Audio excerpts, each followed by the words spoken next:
When I was a boy, a little boy of 2 and of 3, I had 3 different prayers. When I was 4 and 5, that my little brother, 2 years younger, would die. And when I was 14 and he was 12, he did step into the other world. It was then that I determined that I must do the work of 2 men. And I have felt that spiritual partnership ever since. When I was 40, I had 3 dreams that I was going to die. When I was 42, that date was even placed. And I was really quite disturbed because that seemed to have had some significance in my life. And then I said to the Lord, if you want to take me into the kingdom, if I could make this, start living in the kingdom right here, would that be all right? And I made a discovery, which I'm going to reiterate during this week, that Lord's Prayer of Jesus, especially that one phrase in it, thy kingdom come, thy will be done on earth as it is in heaven, is meant for us really to pray. And from that time on, and for the last 30 years, that's been my central prayer, thy kingdom come on earth as it is in heaven. When I was 42, I wrote The Soul's Sincere Desire that launched me into this spiritual work. And the last 30 years, I have been trying to live as the angels live. I'm going to bring in a little of my explorations and see if we can if I can trace a path by which all of you can walk the angel path.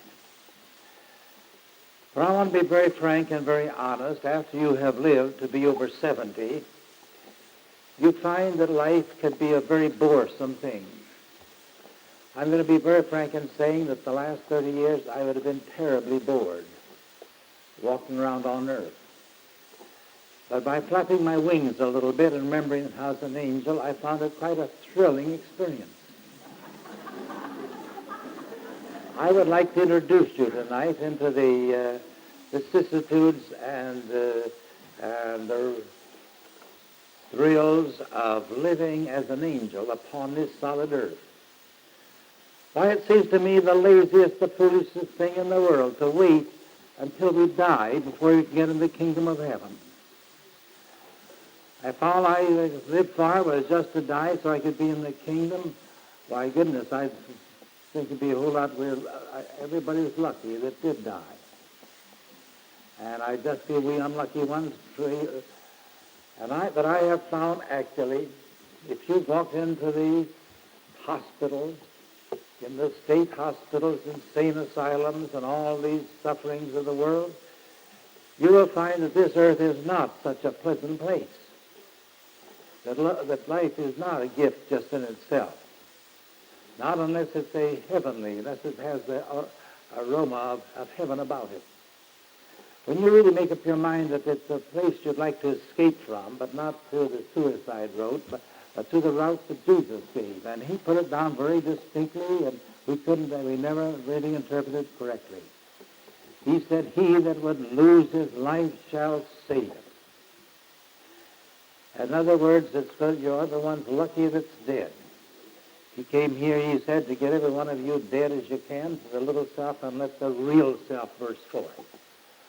It's exactly the cry of the caterpillar. Oh, that I was dead so I could be a butterfly. And so why wait till we die? Why not just take off the old cocoon and just step out as butterflies right away? A very lovely thing came on the television some time ago. It was told of an angel that came to this earth and got in a traffic jam and got a bump on the head and suffered from amnesia and went around this world day in and day out unaware of his source of life. I've come to the conclusion that every one of you folks that came here are angels, and every one of you, with the exception of just 3 or 4 that were here the first week, or suffering from amnesia. And if you see me prowling around with a big club, you'll know I'm just getting a chance to hit you on the head and wake you up out of the amnesia. And we're going to start that right here tonight. To get cured of amnesia. That's our task. Well, I found in the first place, we were carrying great big heavy loads. Great big heavy loads. For 18 years, I had a great big, my wife and I had a great big dish pan under the refrigerator. And every night I would take that out full of water, dump it in the sink, and put it back quick so there wouldn't drip too much. If we happened to be caught out and, say, overnight somewhere, we'd come back, we'd find it overflowed. After 18 years were up, I found that there's a little hole in the floor made there by the carpenters. I went down the basement, found there's a little pipe that took it down to a drain. All I had to do was get a piece of rubber hose about that long and stick it on. And I could have just loafed around for 18 years. I've been carrying an unnecessary load for 18 years. And then I discovered I've been carrying some fears and some little hates for a lot of years. And I found that the way to get into heaven is to throw off that load. And that looked rather like a big job until I made a great discovery that the parents of all the vices, anger and fear are the parents of all the vices. Anger is the parent of all the masculine vices, and fear is the parent of all the feminine vices. When the house is full of flies, like they are sometime down in your southern states, and you just rather give up. But if there's only two, you get out your swatter. So I got out my swatter, and I swatted fear. I swatted anger. And then I started living in the kingdom of heaven because that left a vacuum. And in the place where fear was, there came a great trust, faith. Where anger was, there came a great love, plenty of room for it, unlimitedly. And I began to live as an angel. Well, how did I get rid of anger? How did I get rid of fear? I found it quite easy to get rid of anger because I had been associating evil things with persons. I began to consider them like Jesus did as little demons that didn't have any relationship to the person, that had entered a foreign element. I never have gotten angry at a phonograph record, but I have gotten terribly out of patience with some of the records that I have heard go on. I've gone into a dining hall, one of the cheap, greasy eating places en route, and somebody put in a nickel. And in the most horrible jazz record.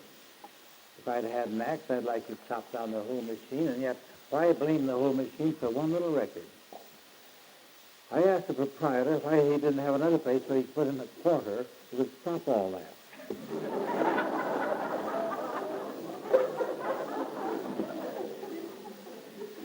Well, I put in a quarter and ended my fears,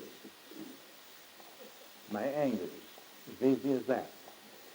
I began to consider every person in the world as a perfect being in a perfect world governed by a perfect God. I began to look at every person just as impersonal as I would look at a phonograph, a Victrola. And if I was irritated, I'd get irritated at that record, and I'd take the record off and take it out in the alley and break it up. If it is on my Victrola. And if it is on someone else's, I'd move to another restaurant. But there was a famous shot, a famous marksman, the greatest in the British Army in India. One night, the natives woke him up and said, "Your little baby's been carried away by the Bengal tiger." And with his gun in hand, and with the lights and torches and searchlights, they went in hasty pursuit and overtook the great beast at the edge of the jungle. The little baby had been gathered up by its garment and was unhurt. The Bengal tigers lay coiled there, gazing at this strange light.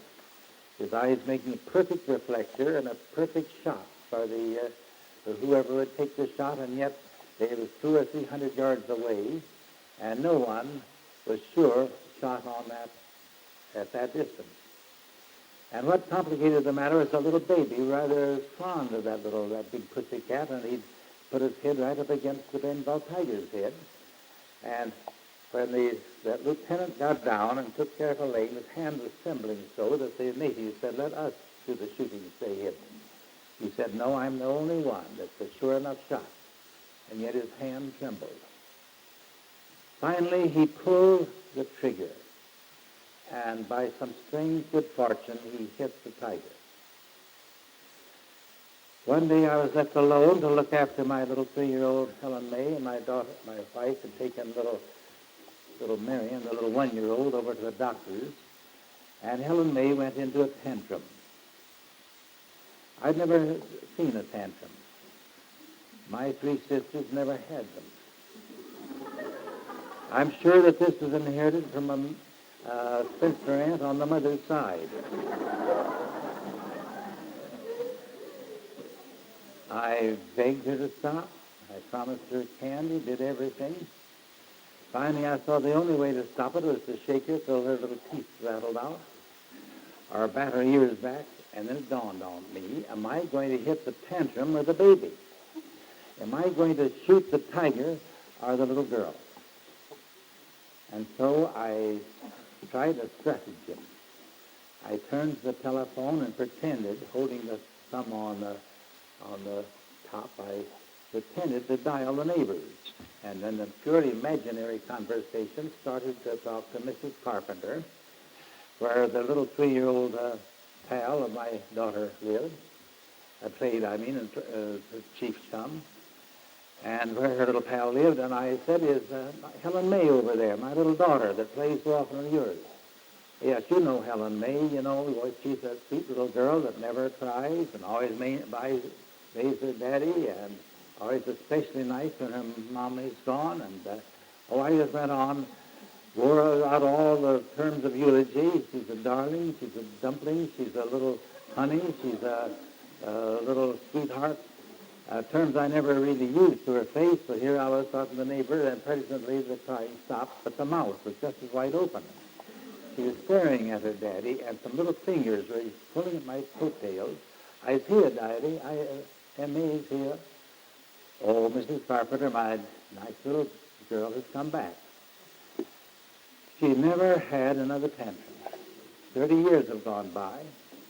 It's the best way to cure a thing is to not to hit the person, but hit the evil. Love the person that hates the evil. That taught me something tremendous, and you can't get me as mad as Stalin. When he went to confess his sins before the priest of his day, he was planning to be a priest. His mother was planning to have him a priest.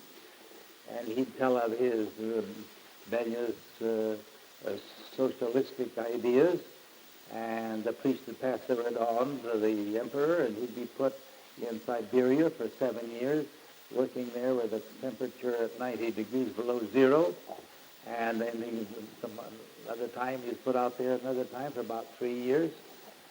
I could hardly blame him for rather thinking the church was corrupt.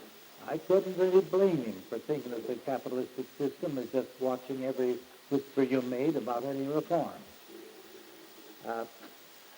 All I'm getting at is this: the thing to do is to get at the evils, and I discovered that communism has been hitting against 3 tremendous evils in our capitalistic system.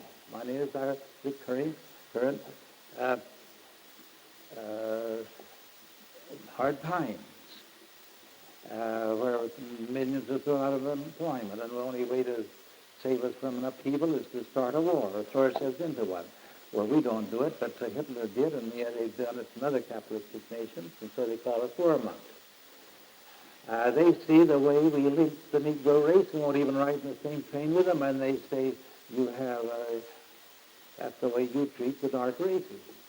And they have something there. They're mad at the phonograph records we're playing. And in China, they were bitter. They fought us tremendously there in Korea. We killed 100 Chinese boys, perfectly innocent boys, for every one they killed of us. And why were they fighting so vigorously? Well, 100 years ago, China abolished the opium traffic, and the British gunboats came in and said, you're hurting the profits of our British Burma, the Burma poppy raisers, and you've got to put it back. They had wars about it, but the British gunboats were too strong, and so for 150 years they've suffered the most horrible devastation. The first thing the communists did when they came in was to abolish the opium traffic. And I discovered that that we have 3 million in our slave camps, most torturous camps in the universe. It's worse than the 3 million in the prison camps of Russia. We call them alcoholics. The alcoholics are suffering from in a hell that goes far beyond anything. One of my young man forged my name, and then he came, and I was going to press the suit. He said, I did that on purpose. So you'd get me put in the penitentiary for a couple of years. The only safeguard I've got against that horrible thing. And it's under all our advertising agencies are under the control of the addiction trust. You can't open a magazine, but you'll find the gentleman of distinction, the Calverts. You sit down before a wrestling match in the movies, and there's the television, just what the young men love to look at, and what do you have? Blue ribbon. What do you have? Blue ribbon. What do you have? Blue ribbon. And every avenue of advertisement is under control. Well, over there, the first thing the communists did when they came in is to abolish the opium traffic, and so they're controlled in China, and you can talk all you want about Chiang Kai-shek going back and conquering it. We have had some phonograph records that if we'd taken them off ourselves, there would have been no communism. We don't look at our own selves. I've written a book on this, on Wings of Prayer, in which I state wherever the Christian method was used, communism was kept out, and wherever we used the force method and the devil method, it came in. And so look at the evils. Look at the phonograph records, and love the persons behind it. Now, I found that way that fear went, that anger went. Fear, I found, is a little harder. I found it's a whole lot harder. I found that you hardly ever got angry with anyone unless you're afraid of him. We don't get angry at Jamaica. San Domingo can do something we don't like, but we don't get angry. But we don't hate them, but we certainly hate the communists because they're so powerful. And if they were very weak, we wouldn't. Up in the north, we aren't afraid of the Negroes. We'd love to have them in college with us. We'd love to have them go to college, church with us. We would come to church with us. Go down at a place where there's 10 Negroes for every white person. They're really afraid. That's a lot of it. They're afraid of the Negroes. Afraid to give them an inch and take a mile. But if you'd get together and remove all fears, and raise a proper relationship, an interrelationship, we could drop all their hates and all their prejudices. But not as long as fear. So I found fear is one of the great sins. The most dangerous creature in the world is a mother lion or a mother leopard with its babies. It's afraid of you, and it'll attack. A great big lion, the king of the walk, he can come in almost and pat him. He knows that nothing can hurt. I have found the brave man isn't the one that gets mad easily. The little man going around the chip on the shoulder, and somebody bumps him, and he thinks that they're insulting him. He turns around, ready to fight. And so, courage is one of the major virtues. And how can you get courage?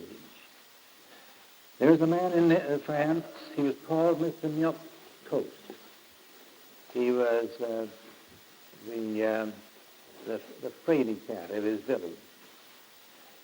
But when he was taken into war, this is the First World War, he went clear through it, and when he came out at the end, he had medals for heroism all over his chest. And when they came to ask him what happened, he said, well, I just looked at it philosophically. I figured that there are two alternatives. I'd either be called the colors or not, and if not, there'd be nothing to be concerned about. If I was called to the colors, there'd be two alternatives. I'd either be sent to the front or left in the rear, and if I was left in the rear, there'd be nothing to be concerned about. If I was sent to the front, there'd be two alternatives. I'd either be under fire or not, and if not, there'd be nothing to be concerned about. If I was under fire, there'd be two alternatives. I'd either be hit or not, and if not, there'd be nothing to be concerned about. If I was hit, there'd be two alternatives. I'd either be hurt seriously or mildly. If mildly, there'd be nothing to be concerned about. If I was hurt seriously, I'd either get well or die. And if I got well, there'd be nothing to be concerned about. And if I died, there'd still be two alternatives.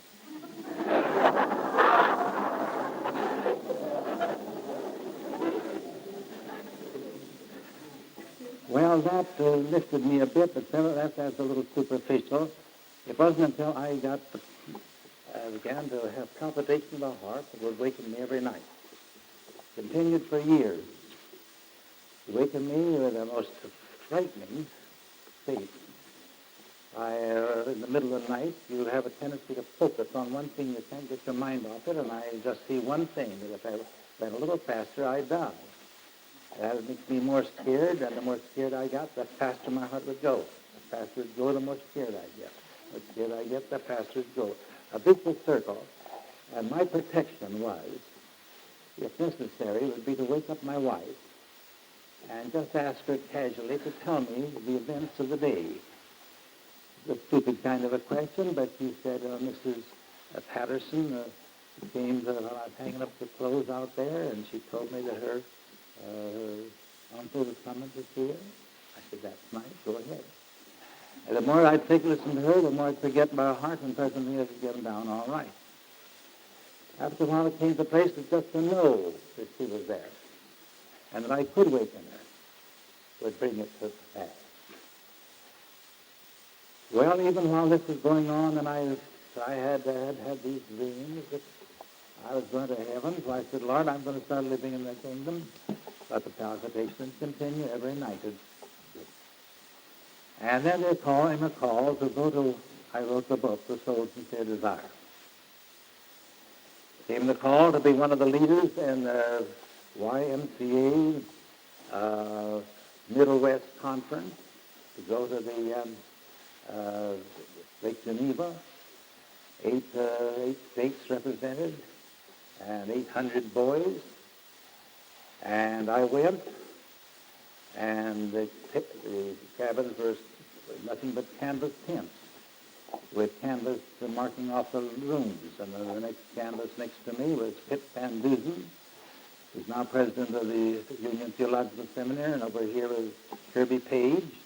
That palpitation come on, I knew I could just speak through the flaps of the flap of the canvas and just say, Pitt Van Dusen. I could call on him if I needed it.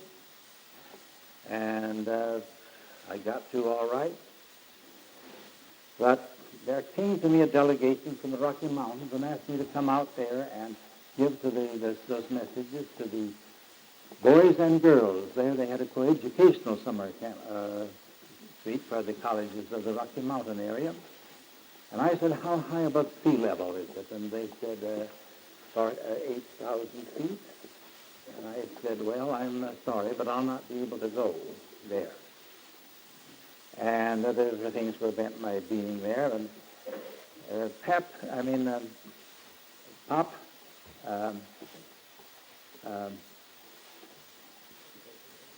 Elliott, Dad Elliott, had been a wise secretary when I was still a student. And he came to me and he said, I've heard what you said. And I don't think you have a moral right to decline a request like that of young men and women. And God is giving you a message like this. Well, that added my conscience. And between the palpitation of my conscience and the palpitation of my heart, things were getting rather bad. So I finally said word that I would come. And when I said goodbye to my wife and 3 little children at the railroad station, I looked long into their little eyes and thought, now, you may never see your daddy again. When I got on the train, I felt like the soldiers in the First World War going over the top at the 0 hour. And when I arrived at Estes Park, the most gracious hostess I think I ever met said, we feel so honored to have you come. They're going to give you a special little cabin off all by yourself. And I said, well, who's going to sleep in there with the other leaders? Oh, Henry Pitt Van Dusen and Kirby Page. They'll be in there with the hoi polloi. Now, I'd studied Greek. I knew what the hoi polloi meant, the common herd, so I said, I love the hoi polloi.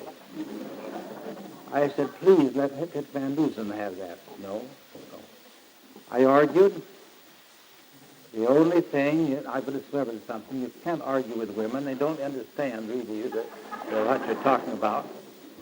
All she did was to put this through the filtration of her adoration for a man of prayer. And the more I talked, the more I went up as her estimation as the humblest, the modest, the most modest man in the universe, so I had to go out there. I could hear no one could hear me. And I'd wake up in the middle of the night, my heart soaring like a wheel in the factory with the belt off, nothing to stop it, nobody to talk to.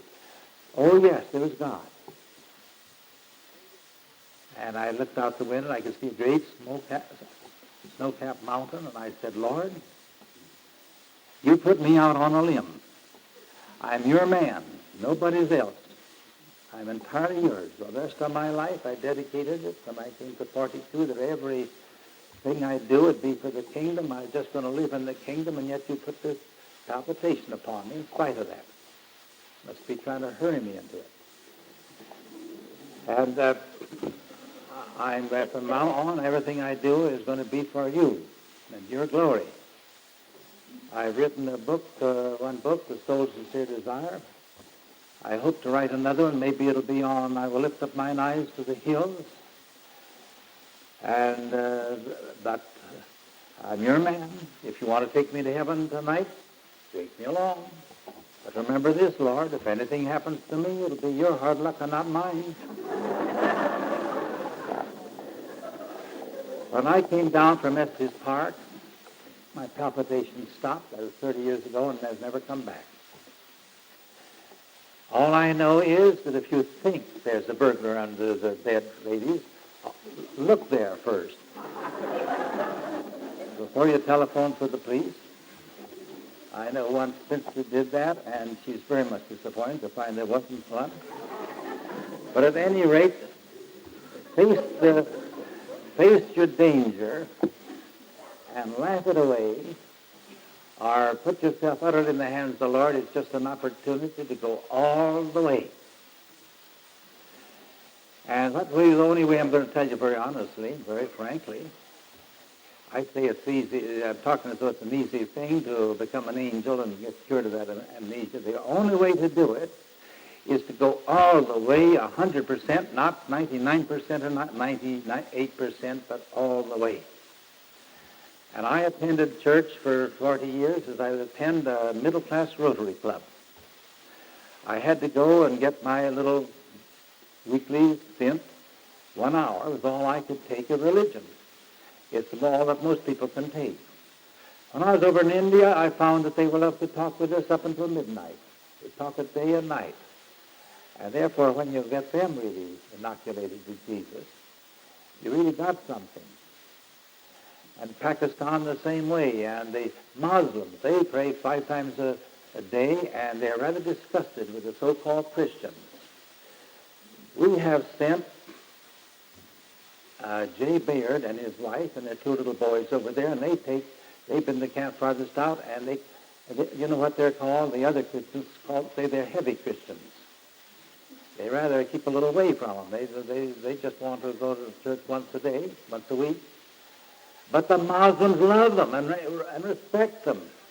There's a closer bond between the Muslims and the Hindus that go all the way out to find their God, and Christians do the same.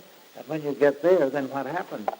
Then they begin to really honestly listen to you. Before that, they say a Your Christ is just a little Sunday morning thing. We don't care for him. But when they find it's a living thing and that people who believe in those promises and believe that prayer can be answered, and what's more, they find the prayers are answered more powerfully with the heavy Christians than with the heavy Muslims, and the heavy Muslims come in, and, well, I don't want to say that I just had wonderful experiences. Worshipper of Zoroaster came to our camp. She said, I love my Zoroasters. You love your Jesus. And she gave me a lot of books. And Zoroaster's philosophy was as beautiful as our Proverbs and most of our Psalms, but it had that limit. And she's just going to take Jesus back to them. She said, it'd be all right for us to use the Zoroaster for the Old Testament and Jesus for the New Testament. Sure. Why, we thought we had to wipe it all out and just lose all that old culture. I want to say very frankly that there's one branch of Buddhists that I think we could sweep them into Christianity by the million. They're very open to it. They have a very fine spiritual philosophy, their philosophy. Let them keep it. I'm reading the New Testament, the Bible through, every page by page. And I'm just finishing the book of Psalms. And I want to say that Stalin never did anything more cruel or worse, or even Hitler burning up 6 million Jews, and the Jews themselves going into perfectly innocent villages because this man's been promised it, and killing every man, woman, and child, and if they didn't, the prophets would blame them. Perfectly innocent person. Jericho was a perfectly innocent city. A harlot treacherously let them in, and they killed everybody there. I'm not saying that the Bible isn't a marvelous book, the greatest book in the universe, but I believe that we could write a third covenant. I wouldn't call it a third testament. For the 2,000 years that followed Jesus, if we can't go farther after Jesus came than those came before him and see more spiritual things, I've seen more saints walking this earth today than I could find in all my reading of the book of Joshua and the book of and the book of Samuel and all the rest. There's occasional prophets, but even Elisha got when the children called him a bald head. He had the wolves come out and destroy them all. I have a bald head, but I don't think I quite do that. But I'm not going to run in competition with Elisha. But what I'm saying is this: I've discovered the time has come when we're one world. We've got to get our Christ. We've got to hold him up. Don't let him be held down by anything else, even the Old Testament. Pick out the wonderful things of the Old Testament, but don't need to take every one of those things. And we could have Christ take control of the world if we're heavy Christians. They will all respect us. I've discovered this, that the whole world will listen to an authentic spiritual experience. The Atlantic Monthly was, every editor was an atheist. They simply would not take a religious article. But when I began living in the kingdom of heaven, when I was 42, then when the Soul Sincere Desire came out. The boy asked me how I prayed. I was just a teacher of English, a coach of athletes, and you people know how to pray, but you don't intend to write a book. I never intended to, but I'd learned how to pray in the kingdom of heaven, now that I'd become an angel. So I sat down and I said, Lord, you take and write this. The boy asked me how I prayed, and I sat down and I was amazed at what came out. They said, this is too good for us. Why don't you send the Atlantic? Well, I'd spent 12 summers writing an article for the Atlantic. I put all the knowledge of grammar and rhetoric I knew into it, sent it to the Atlantic, and they sent it back. I sent it to Harper's, and it's still back. But I hesitated. I knew the Atlantic didn't accept religious articles, but I finally mailed it. And you know what they said in effect? Well, we don't always believe these kind of things. We'll say this, that the world will listen to an authentic spiritual experience. When you get cured of your amnesia, you can walk right in and the world will listen to you. When we reached Netherlands, and we've been in a great many talks, had 2 camps farthest out, we were amazed and delighted to get an invitation from the Princess of the Netherlands to come to the palace. And she was eager to listen to an authentic spiritual experience. We found no matter how these Mohammedans would come, or these Buddhists would come, or these Hindus would come, and while they all came perhaps to set against any statement that you'll have to become a Christian, that's the only way you'll get. That they'd say that's imperialism. You'll say the only way you can get anything is by kowtowing to you white. We're not going to have any of that imperialism in religion. Well, we didn't say that. All we did was to tell of an authentic spiritual experience. And they'd all listen to it. Everyone would listen to it. I could tell them how I overcame my palpitation of the heart. They'd listen to it. And so I can see why Jesus began his sermon on the Mount, giving a list of ways to become angels. 4 ways of getting kicked into it. Good bumps that'll cure your amnesia by heavy bumps. One was to become poor in spirit, a doormat. Let them walk all over you. Blessed are they that mourn, for they shall be comforted. The greatest good in the way that ever happened to me was the death of my brother. Spiritually speaking, I wouldn't be here, wouldn't have a Camp Farthest Out. If I hadn't had something that made me mourn and that opened me, for me to know there was a reality up there, and made me determined then that I was going to start living in the kingdom with my brother right away. And when I came to the period when I was supposed to step into heaven, the Lord said, well, you're practicing, we'll let you see how much you can live it here. And so these Camp Farthest Out come, and when you come here, you're living in the kingdom. And that was my little contribution. You come here from 18 different states, or 28 states, folks very carefully sifted and selected, all eager to walk in the footsteps of Jesus with love under God. And God is the definition, the only definition we have of him really is God is love. And you find that love is the most powerful force in the universe, that love brings everything into perfectly adjusted and harmonious relationship with everything else. So living in the kingdom means living in love. And when you do that, you know what happens? Every cell in your body commences to function in perfectly adjusted and harmonious relationship with every other cell, but my palpitations stop.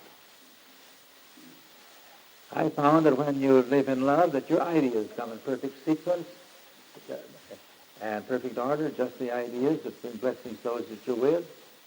And so the result is, for almost effortlessly, 20 books, 30 books, I call them, booklets simply have rolled out since I was 40. But since I was 60, they've been rolling off at the rate of about one every year. And I don't have any time to write except between 5 and 7 in the morning. Now, I'll tell you how this happens. I would go to my Bible class on Sunday, and they came not to hear eloquence, but to hear, but to receive manna, as they called it. They came from 40 different churches, and I closed 15 minutes at a time so they get their churches. But they came with expectancy, and it pulled out of me things so that I didn't have to prepare. When I'd go home, I'd say, that's a remarkable speech I gave. I didn't know I could, where the ideas came from, hardly. I'd take a note on a card, and I'd jot down an outline. Then I'd come and give it to the Camp Farthest Out. And after they'd heard it so much, they began to get bored, and I began to get bored. I'd sit down and put it into a book, and the result is my books just are written by the Bible class. And by living in the kingdom of heaven, the ideas come that way. And then another thing in the kingdom, the supply and the need always reside together. If there's a real need, there'll be a supply come rolling in. And so I don't worry about finances. We're ready now to send Roland Brown on a trip around the world, nine months. He and Ray Graves, who's sitting in our midst here. And the money necessary to come is coming in, although most of it comes in as honorarium that you folks give me at these camps. I have no use for them anymore, so I can put them in. And they're arranging marvelous meetings. They're going to be almost as big as Billy Graham's.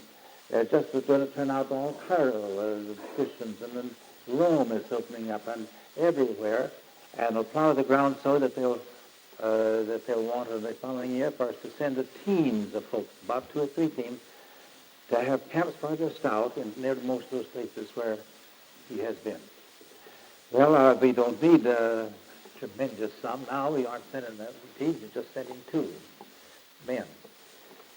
But another year, instead of using 10,000, I think we'd use 25,000. So I'm counting that that in some unusual way, 300 men are going to come to me and say, we want to join a new kind of Gideon's band. We want to, in 3 years' time, you think that you could bring a universal peace? And I say, yes, if we had $300,000 a year, we could do it. They take care of Koinonia and all its vast program. It could not only present these teams, but it could give us $25,000 extra a year for scholarships for every young minister and ministry student that want to come to camps. And ministers keep telling us this, that if we could just have this 1 week after we graduate from the university school where they don't teach prayer, if we just had the 1 week to fill us with that, then we could go out with power. I can just see how we could commit to change the Church of America if we had those scholarships. Well, 300 men come, say, will each of us give $1,000 a year for the next 3 years. Those 3 men's names would go down in history, but infinitely more than any that Gideon ever did. Well, suppose those 300 men can't be found. Maybe there'll be 3,000 CFOs will say, we'll give $100 a year for the next 3 years. Well, that would do it just as well. And if not, we'll have to fall back on an oil well, which would be kind of an awkward, kind of a clumsy, uncreative kind of way to save the world. But at any rate, I know the Lord will take care of those things. And if you start living in the kingdom, then you walk up, you give that little prayer, thy kingdom come. And earth is in heaven, step out, expecting you'll be with the persons you want to be with when you want to be with them, and ideas will come in perfect sequence and order, and your cells of your body will work and function in harmony with all the other cells. You'll begin to see what it is. Well, it's just this 1 week. That's what we're geared up to do, try to live in the kingdom of heaven for 1 week. That's going to be the center of all my messages. And if we just have to readjust our thinking. You know, we have a tendency to think that the bigger a thing is, the more powerful it is. Elephants and mastodons and so on. Well, when I was in Ceylon, I found 3 elephants, and they said they're becoming gradually extinct, like the mastodons. You know, the dinosaur vanished from the face of the earth because it had 2,000 tons of armor plate and 2 ounces of brain. That's the danger of our great nations. We have billions of dollars for armor plate and just a few cents for religion. And we're taxed, you know. Every one of us is taxed. Close to $1,000 or $100, between $100 and $1,000 a year. And if we'd be putting that into religious causes, if we started that before these wars, there'd never been any wars. We could have been right in heaven right along. So I found that it's the way not to become extinct is to realize that invisible things are powerful. For instance, supposing a lion should come in this room and say that we're in danger. Why, every woman would scream, and the lion would go out the first open door he'd get to. But you go to a church sociable and a fly buzzes around. You can't swat him. He always knows how to dodge you. And one of your members there is a typhoid carrier, and he gets in his soup, and he goes to your soup and somebody else's, and you all get typhoid. 2 million people are killed, die every year from malarial mosquitoes. 2 million. And 20 million die from diseases of the germs and things like that. When I was in Des Moines some time ago, I went out to the Greenwood Cemetery and looked at the graves of my father and mother, and beside them was a grave of what's that? Little Glenn Clark. Little Glenn Clark died when he was 6 weeks old. Well, I pinched myself, and when I went back, I looked in the glass to see that it wasn't myself that had died. It must have been somebody else. Then I remember that my father had married in 1870 a very healthy young woman, and they had a baby, and she died of childbirth fever, and 6 weeks later, little Glenn died. 12 years later, I married again a very delicate woman. She had 6 children. I was the first son. 12 years after little Glenn died, another little Glenn was born. And why am I here? Why, a man saved my life, and I'd like to take my hat off to him right now. He never came to this nation. He never met me. He was a little chemist over there in Paris. His name was Pasteur. He went to a hospital where 7 women had died in adjacent cot from childbirth fever. He said every one of these could have been saved, and he tried to explain. What he discovered something, and the doctors pounded the tables, scorning at this chemist. You mean to tell us something 10,000 times smaller than a flea can kill a person? They laughed him to scorn, but in the 12 years, he finally won out. And I'm here because they put faith that there's more danger and more power in these invisible things. You have to have a very big microscope. In Paris, they called them parasites. In Germany, they called them germs. Over in Dublin, they called them microbes. Or by whatever name they were the invisible little things.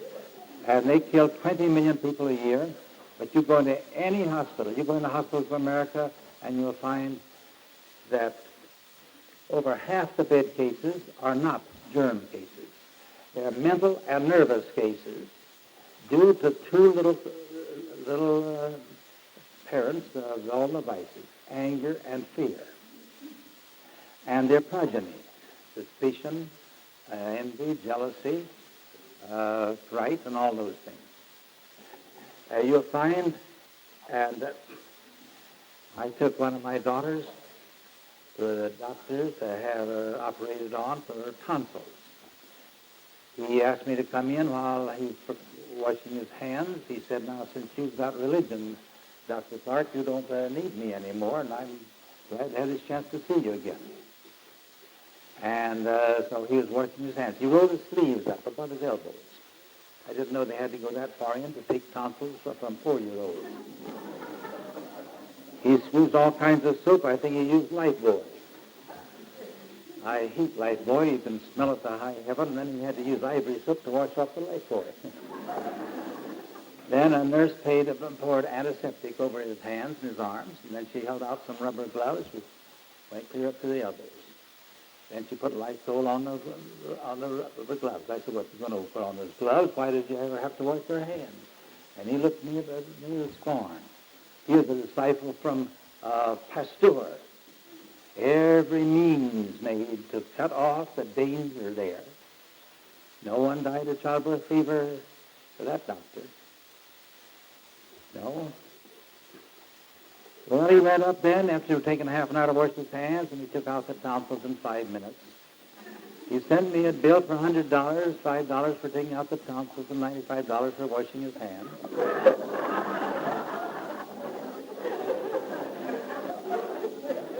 But I'm going to make a prophecy that 70 years in the future, we're not going to trust any of our loved ones under any surgeon's knife who doesn't take a half an hour every day to wash his soul.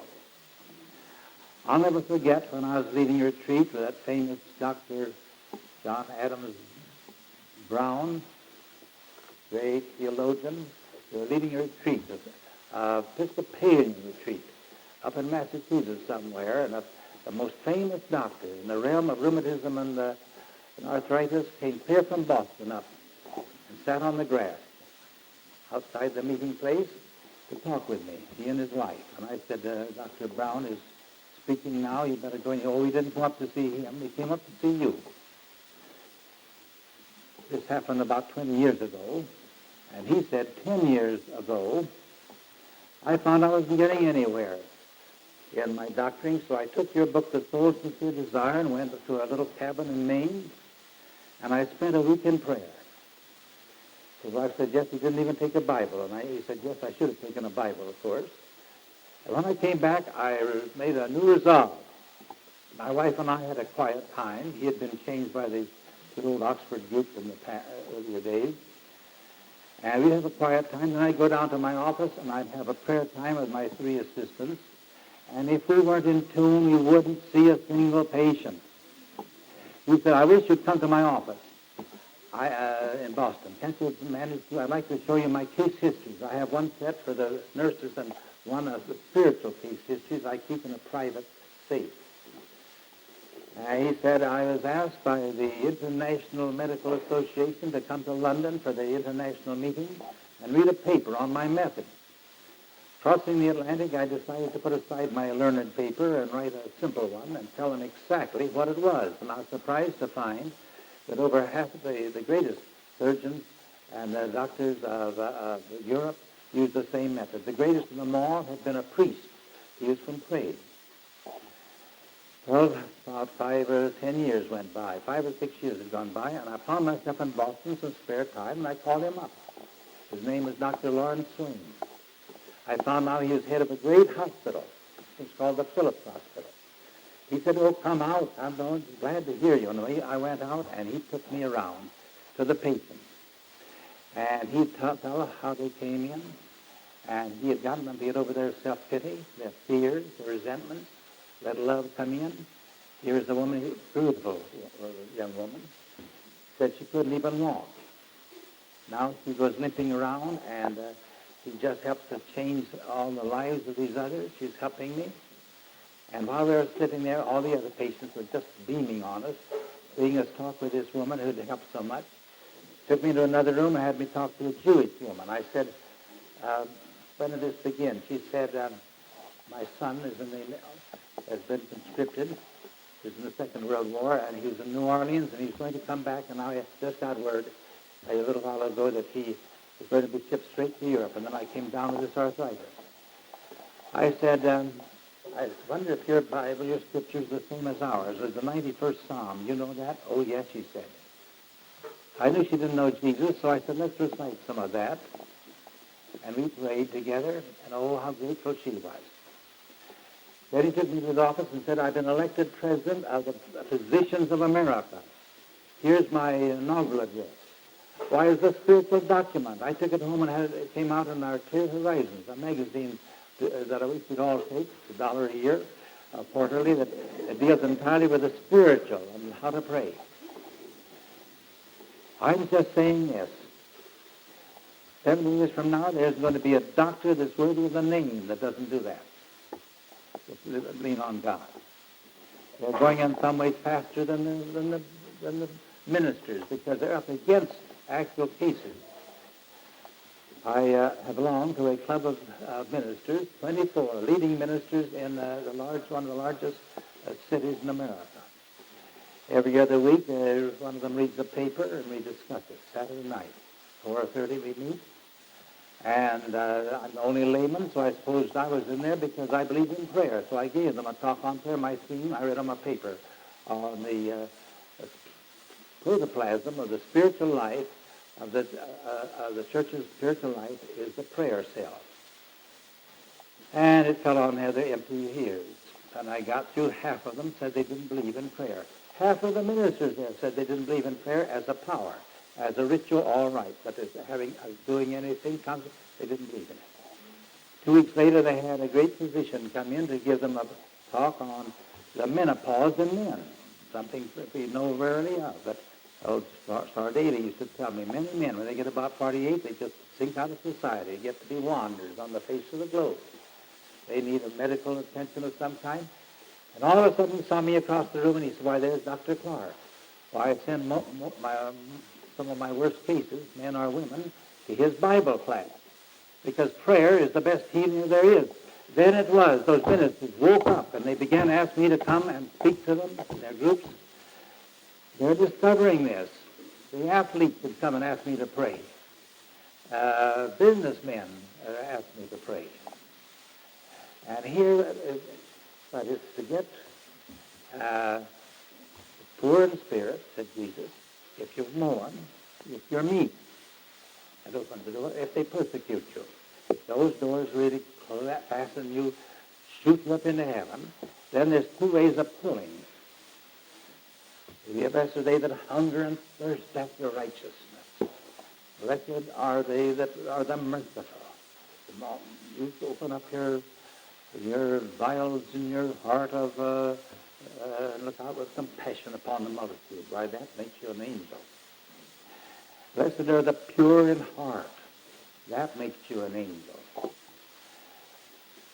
Blessed are they that hunger and thirst after righteousness. You don't have to mourn or anything else if you have that hunger. A man had just arrived here, sitting out here, and he came to my room when I was resting this afternoon. I was stretched out on my bed. He sat beside me. He said, I want to go all the way. Oh, I'm just hungry. Hunger and thirst after going all the way. Here I am, a man getting along in years, and I can preach these things, and I want to live them all the way. Yes. He said, Jesus said, be ye perfect, even as the Heavenly Father is perfect. Well, then he explains that you do that by forgiving your enemies, and those who persecute you, and then you become perfect. He said, I want to be perfect. Jesus said, the Scripture says ye are gods, and the Scripture's going to be broken. He quoted that. And he went on to say that and it might have said that you turn becomes a little child, you're not worthy of the kingdom. I said, well, now I tell you, if you've got that hunger and thirst, give me right down here. And I want to say, I prayed, and I could just feel that fulfillment of going to come in. He's going to be living in that kingdom. He wants to live in it all the time. So I say this middle-class rotary stuff. That's one interesting thing. I just get a little tired going to churches, and they don't even listen to you until you about half do. That is, they expect a boosting pastor. And then, but when you begin, all of a sudden to open up. And about the end, they begin to listen. But I don't have to hear the very first day. I know what you come for. You're willing to go all the way. An old toper was given a drink of near beer during Prohibition days and asked his opinion of it. He said, whoever called this near beer is a poor judge of distance. Now, we didn't come here for a near religion. We want to go all the way. And then he ended, Jesus ended those Beatitudes with, ye are the salt of the earth. You do these things. Here's your angel. Ye are the light of the world. And ye are sons of God. But again he said, unless you turn, become as a little child. Now let me make an appeal for you to come here if you really want this thing all the way, to be willing to go all the way. How many of you here, to the best of your ability, are wanting to go all the way? Put your hands up. Then I would say, go out when they have this rhythm, motion through motion, and act as the little children would. Great, big, elephantine-looking people. I don't want what'll I look, a great, big cow like me. Go out there, cavort like a little child.